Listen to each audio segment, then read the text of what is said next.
जय हिंद दोस्तों। तो आ जाइए आप सन 2024 में अच्छे अंक पाने के लिए। तो मैं आपके लिए व्याख्या पढ़ाऊँगा। इससे पहले बता दूं कि इसमें संदर्भ सहित व्याख्या आएगी और इस तरह एक रेखांश की व्याख्या होगी, रेखा खींची हुई की वह रेखा कहीं पर भी खींच सकते हैं, इसलिए व्याख्या पूरी ही पढ़नी पड़ेगी। तो संदर्भ में लिखेंगे, यह हमारी पाठ्य पुस्तक हिंदी काव्य के सूर के पद नामक पाठ से लिया गया है। इसके रचयिता सूरदास जी हैं। प्रसंग में लिखेंगे कि गोपियाँ और उद्धव के बीच का संवाद बताते हुए सूरदास जी कहते हैं कि गोपियाँ निर्गुण ब्रह्म के विषय में पूछती हैं, या सूरदास जी कहते हैं कि उद्धव गोपियों को निर्गुण ब्रह्म का ज्ञान कराते हैं। तो आइए देखते हैं व्याख्या डालकर। फिर उसमें लिखेंगे कि निर्गुण कौन देश को वासी। निर्गुण माने निराकार, निराकार ब्रह्म किस देश में निवास करता है। तो ये संवाद उद्धव और गोपियों के बीच का है। जब भगवान श्री कृष्ण वृंदावन चले गए तो गोपियाँ बार बार व्याकुल होती हैं। उसी समय उद्धव वहाँ आ जाते हैं, क्योंकि उद्धव दोनों तरफ से संदेश लेकर जाते थे।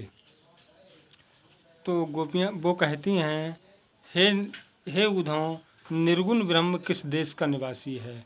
क्योंकि उससे पहले गोपियों ने भी कहा था कि भगवान तो चले गए, अब हम किसकी आराधना करें। तो वह कहने लगे, आप निर्गुण ब्रह्म की आराधना करो। तो वह कहती हैं कि निर्गुण कौन देश को वासी, निर्गुण ब्रह्म किस देश में निवास करता है। मधुकर कहें समझाओ सहोदय, पूछत साँच न हासी। गोपियाँ कहती हैं, हे उद्धव, हम आपसे कोई हंसी मजाक नहीं कर रहे हैं और आपको बिल्कुल सच ही सच बता रहे हैं। को है जनक कौन है जननी। को है जनक, उनके पिता कौन है। कौन है जननी, उनकी माता कौन है। कौन नार को दासी, और कौन नार नारियां उनकी दास दासियां हैं। कैसो वरन वेश है बाको, कैसो वरन वेश है, कैसो वरन वेश है कैसो, कहे रसमय अभिलाषी। उनकी वेशभूषा किस प्रकार की है और उनको प्रेम भाव यानी रस भाव किस प्रकार का है। पावेगो पुण्य कियो,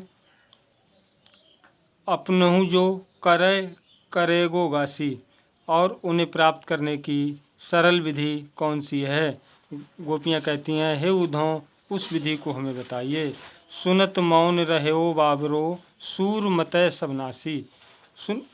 उन अज्ञान गोपियों की बात सुनकर, उद्धव कहते हैं, उन अज्ञान गोपियों की बात सुनकर सूरदास जी अपनी व्याख्या करते हुए बताते हैं कि उन अज्ञान गोपियों की बात सुनकर ज्ञानी उद्धव ठगे से रह जाते हैं, जैसे उनके पास कोई भी विवेक नहीं रहा हो।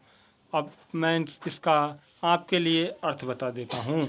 निर्गुण ब्रह्म निराकार, निर्गुण निराकार ब्रह्म वासी निवास करता है। मधुकर हंसीकर, बूझत पूछते हैं। जनक पिता, जननी माता, नारी पत्नी, दासी दास दासियाँ। कैसो वरन, उनकी वेशभूषा, वरन वेश यानी वेशभूषा। रसमय अभिलाषी मतलब उन्हें उनका प्रेम भाव और प्राप्त करने की विधि।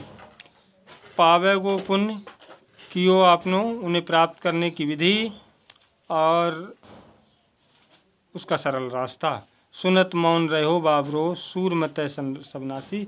इसका मतलब है कि उन अज्ञान गोपियों की बात सुनकर ज्ञानी उद्धव ठगे से रह जाते हैं।